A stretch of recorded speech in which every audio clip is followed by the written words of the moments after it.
Hello, good morning students. I hope you all are fine. And today I am going to start a new chapter, that is chapter 6 combustion and flame. कौन सा chapter start कर रहे हैं बेटा हम? Chapter 6 combustion and flame. So first of all, what is combustion? Combustion क्या होता है? ठीक है, combustion क्या है बेटा? जब भी आप किसी भी substance को, any substance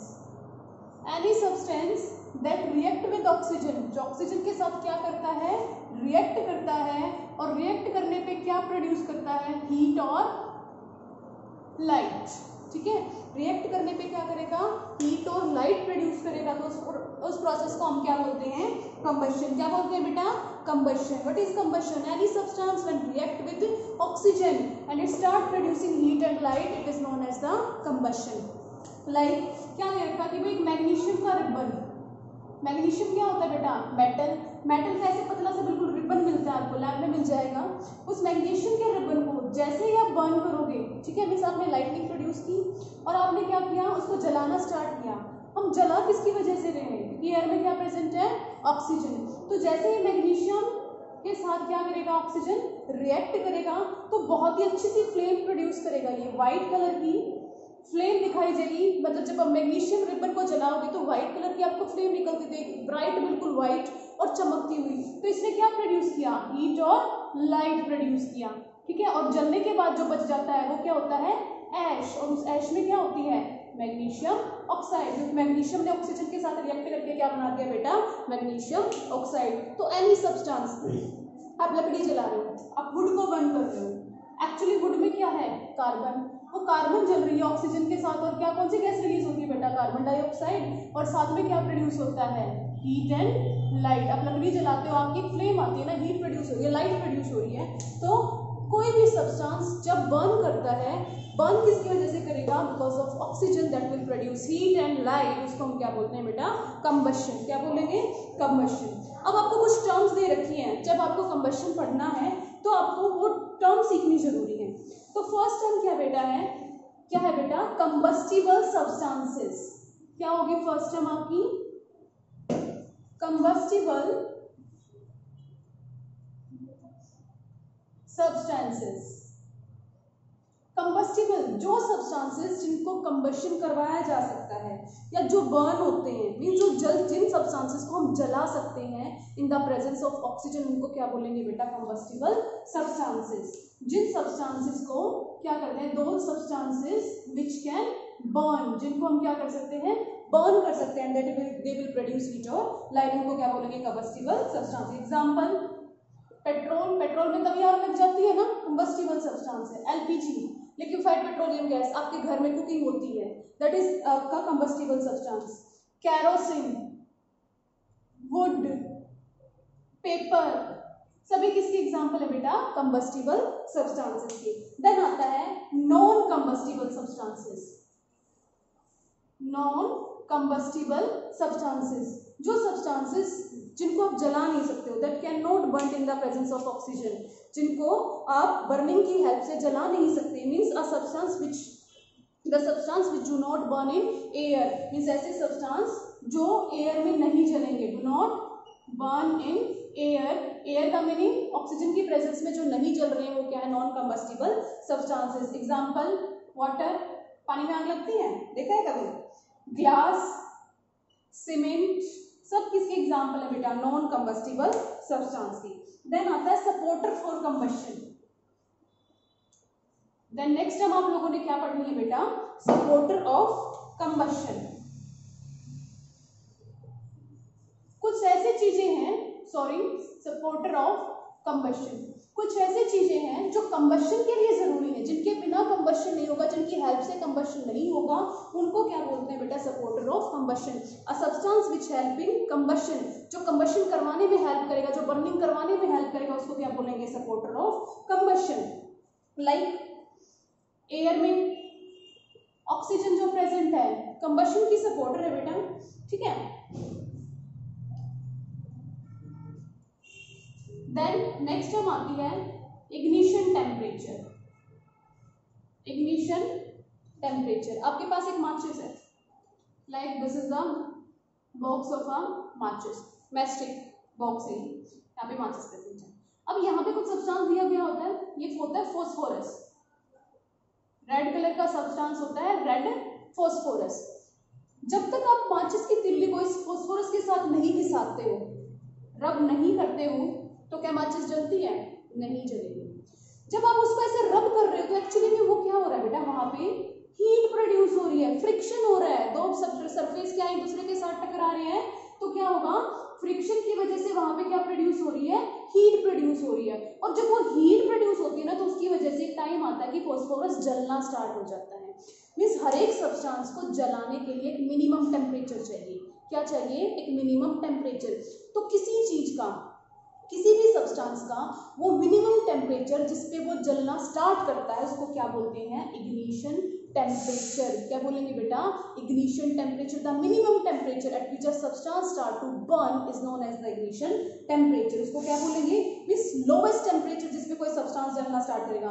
मींस जब तक उसका इग्निशन टेम्परेचर नहीं पहुंचेगा ना, वो जलना नहीं स्टार्ट करेगा। मान लो रेड फॉस्फोरस का 28 डिग्री सेल्सियस इग्निशन टेम्परेचर, तो जब तक 28 टेम्परेचर नहीं जाएगा, 27 है तो भी नहीं जलेगा, 26 है तो भी नहीं जलेगा, 25 है तो भी नहीं जलेगा। लेकिन 28, 29, 30, 31 पे क्या है आपका रेड फॉस्फोरस जैसे ही टेम्परेचर अटेन करेगा, इट विल स्टार्ट बर्निंग। ठीक है, तो this is ignition temperature. Lowest temperature जिसमें कोई भी सब्सटेंस जिसमें कंबशन स्टार्ट हो जाती है, दैट इज इग्निशन टेम्परेचर। और इसको किंडलिंग टेम्परेचर भी बोलते हैं बेटा। क्या बोलते हैं? Kindling temperature. जैसे आप फुलझड़ी छुटाते हो ना, फुलझड़ियां जलाते हो, ठीक है, वो फुलझड़ियों का भी क्या है, वो कब लाइट प्रोड्यूस करेंगी, कब बर्निंग स्टार्ट करेंगी? जिस मटेरियल से वो बनी हुई है ना, वो फॉस्फोरस होता है। तो जब तक उसका इग्निशन टेम्परेचर नहीं पहुंचेगा, उसका किंडलिंग टेम्परेचर नहीं पहुंचेगा, इट विल नॉट बर्न। तो the substances having low ignition temperature catches fire easily. जिसका जितना कम इग्निशन टेम्परेचर उतना ज्यादा जल्दी वो जलेगा। लाइक आपको दे रखा है, इग्निशन टेम्परेचर किस चीज पे डिपेंड करता है? उस सब्सटेंस का केमिकल नेचर क्या है। और जैसे पेट्रोल का जो इग्निशन टेम्परेचर है वो क्या है? Lower than that of kerosene. अगर मैं पेट्रोल की, मेरे पास दो चीजें हैं, पेट्रोल है और कैरोसिन है, ठीक है, तो मान लो पेट्रोल तो 30 डिग्री पे ही जलना स्टार्ट कर दे, आपने बाहर निकाला आग पकड़ देगा, लेकिन कैरोसिन नियर बाय 45। ये मैं एग्जाम आपको समझाने के लिए बता रही हूँ, that's not an exact that ignition temperature. ठीक है, तो पेट्रोल का जो इग्निशन टेम्परेचर है वो क्या है? कम है एज कम्पेयर टू कैरोसिन। तो डिफरेंट डिफरेंट सब्सटेंसेस का इग्निशन टेम्परेचर क्या है बेटा? कम है। आई होप आपको ये बातें समझ आएंगी। Then condition for the combustion और बर्निंग। कौन कौन सी कंडीशन है कंबशन करवाने के लिए? आपको किसी सब्सटेंस को जलाना है, बर्निंग के लिए कौन कौन सी कंडीशन है?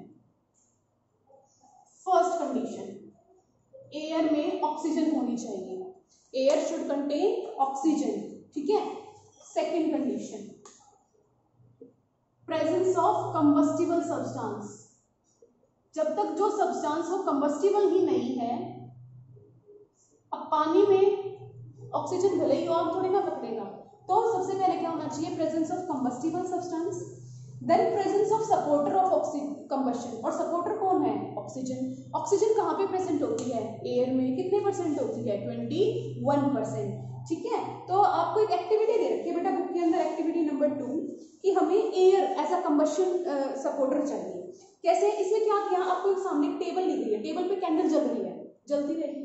आपने क्या किया? कैंडल को कवर कर दिया ग्लास के साथ, तो थोड़ी देर बाद वहां पे जो ऑक्सीजन थी वो खत्म हो गई, यूटिलाइज होगी, तो कैंडल क्या कर देगी? जलना बंद कर देगी। It means oxygen is necessary for the combustion. Oxygen क्या है? सपोर्टर है बेटा कंबशन का। यहां तक आई बात समझ? तो नेक्स्ट टॉपिक क्या दे रखा है बेटा? Initial heating to bring the combustible substance to its ignition temperature. कि इनिशियली मैं कितना हीट करूं? मेरे पास एक कंबस्टिबल सब्सटेंस है, I have a combustible substance, तो मैं उसको कितना बर्न करूं या कितना हीट करूं ताकि उसका इग्निशन टेम्परेचर मुझे मिल जाए।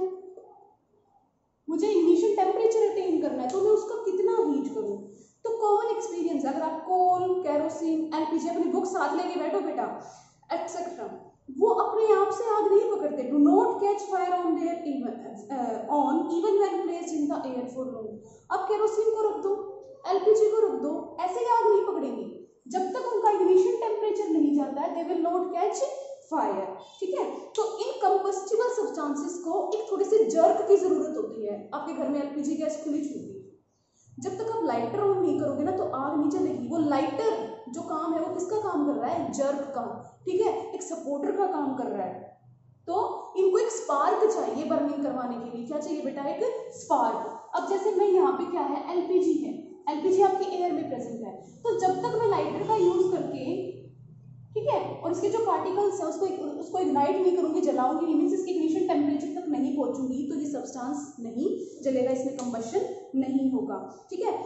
एक मैच स्टिक अपने आप से फायर कैच नहीं करती, जब तक आप ऐसे रब नहीं करोगे, रब करोगे तो फ्रिक्शन, फ्रिक्शन से हीट और हीट से कंबशन, इग्निशन टेम्परेचर पहुंच जाएगा, ठीक है।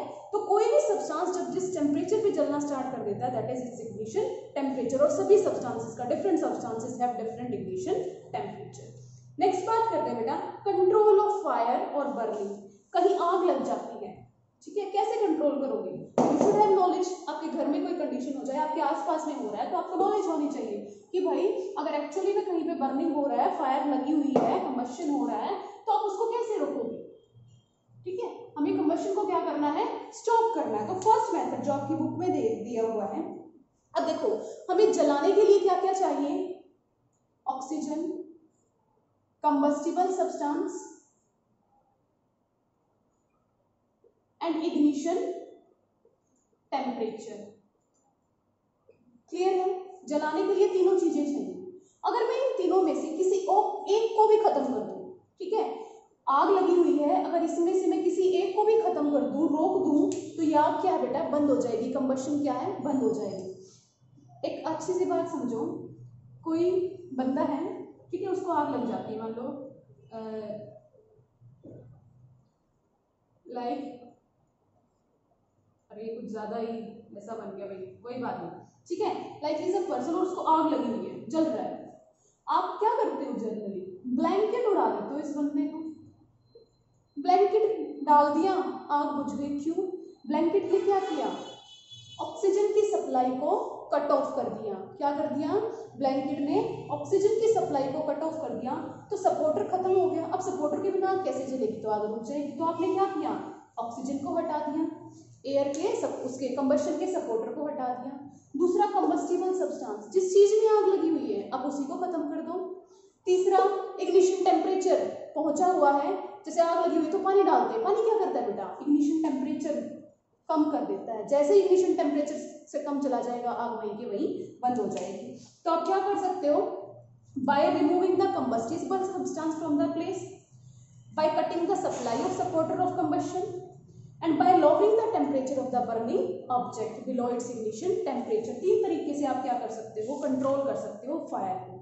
तो कौन कौन से मेथड जनरली यूज किए जाते हैं, आपकी बुक में बेटा तीन मेथड दे रखे हैं। फर्स्ट मेथड क्या यूज किया जाएगा इसमें, बाय स्प्रेइंग वाटर। हम क्या कर देंगे, पानी को स्प्रे कर देंगे। जहां पे आग लगी हुई है, फायर ब्रिगेड की गाड़ी आती है ना, क्या करती है, बड़े बड़े पाइपों से, और वो क्या कर देती है, आग को बंद कर देती है। तो बाय स्प्रेइंग वाटर, वाटर को जैसे स्प्रे किया, क्या होगा, वाटर को स्प्रे करने के बाद वहां पे इग्निशन टेम्परेचर क्या चला जाएगा बेटा, डाउन। मीन्स जो हीटिंग हो रही थी उसका इफेक्ट क्या आ जाएगा, डाउन। अब जैसे इग्निशन टेम्परेचर डाउन होगा, आग बंद हो जाएगी। लेकिन इसका एक साइड इफेक्ट है। क्या साइड इफेक्ट है इसका, कि अगर किसी बिल्डिंग वगैरह में आग लगी हुई है तो वहां पे क्या है, इलेक्ट्रिक सर्किट, और जैसे ही आप पानी डालते हो, ठीक है, तो वहां पे शॉर्ट सर्किटिंग और करंट लगने का खतरा हो जाता है। हो सकता है पूरी बिल्डिंग में करंट आ जाए, ठीक है। तो ये थोड़ा सा इसका नेगेटिव इफेक्ट।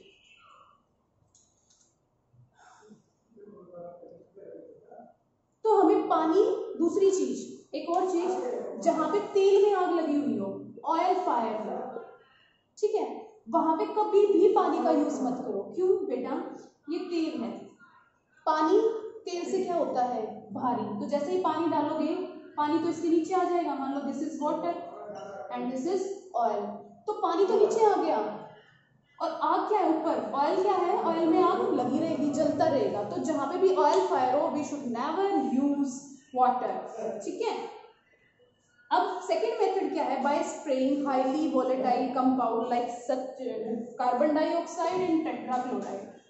हाईली वोलेटाइल क्यों बोला इसको, हाईली वोलेटाइल, वोलेटाइल वो सब्सटेंस होते हैं बेटा that can form vapours, that can change into vapours, जो इजीली किसमें चेंज हो जाए, वेपर्स में चेंज हो जाए, उसको क्या बोलते हैं, हाईली वोलेटाइल। तो कार्बन डाइऑक्साइड और कार्बन टेट्राक्लोराइड CCl4 दोनों ही कैसे होते हैं, हाई वोलेटाइल। ये जैसे ही आएंगे, मैंने जैसे पहले बताया था, ये ऑक्सीजन की सप्लाई को तो कट ऑफ कर देंगे और खुद किसकी तरह काम करेंगे, as a blanket of O2 means इन्होंने ऑक्सीजन को कवर कर लिया। ऑक्सीजन की सप्लाई जैसे ही कट ऑफ हो जाएगी तो कंबशन फायर भी क्या है आपकी, रुक जाएगी। I hope is that clear to all of you. और फटाफट से ये वेपर्स बनाएंगे, कार्बन आई, कार्बन ने क्या किया, ऑक्सीजन के साथ रिएक्ट किया, कार्बन डाइऑक्साइड बनाई और वेपर्स की फॉर्म में उड़ता रहेगा। देन है fomite fire extinguisher. Third method क्या दे रखा है बेटा, फोमाइट फायर एक्सटिंग्विशर।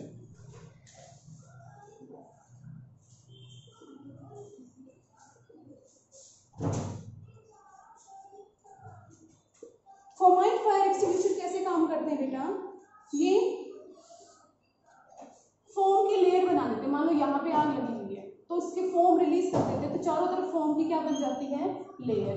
तो फर्दर इधर से ऑक्सीजन यहाँ नहीं आ पाएगी, इन्होंने भी क्या किया, ऑक्सीजन की सप्लाई को कट ऑफ कर दिया। सो यहाँ तक आप रीड करोगे और ऑरल क्वेश्चंस को सॉल्व करने की कोशिश करोगे। You have to read page number 96, 97, 98, 99, 100। ठीक है, आई होप आपको ये चीज़ें क्लियर हुई होंगी। और जो बच्चा डेली काम नहीं करेगा, मुझे पता चल जाता है कि कौन वीडियो देख रहा है और कौन वीडियो नहीं सीन कर रहा है। आप कंप्लीट वीडियो देख रहे हो या नहीं देख रहे हो, देन आप जब टेस्ट अटेम्प्ट करते हो तो उसमें से इन बिटवीन क्वेश्चंस नहीं सॉल्व कर पा रहे हो और आप क्या बोलते हो कि मैम हमने तो ये क्वेश्चंस कहीं बुक में मिले ही नहीं। जितने भी क्वेश्चंस आपको चैप्टर 5 के टेस्ट में दिए गए थे, they all are from the book side. So it's your duty to complete your studies, your complete your work that we assigned you. ठीक है, जो भी काम हम आपको देते हैं उसको पूरा करने की आपकी मॉरल ड्यूटी है। इट्स नॉट माई लॉस बेटा, इट्स योर लॉस। ठीक है, I hope this topic is quite clear to you. If anyone have doubt you can ask me at any time. Thank you, have a nice day.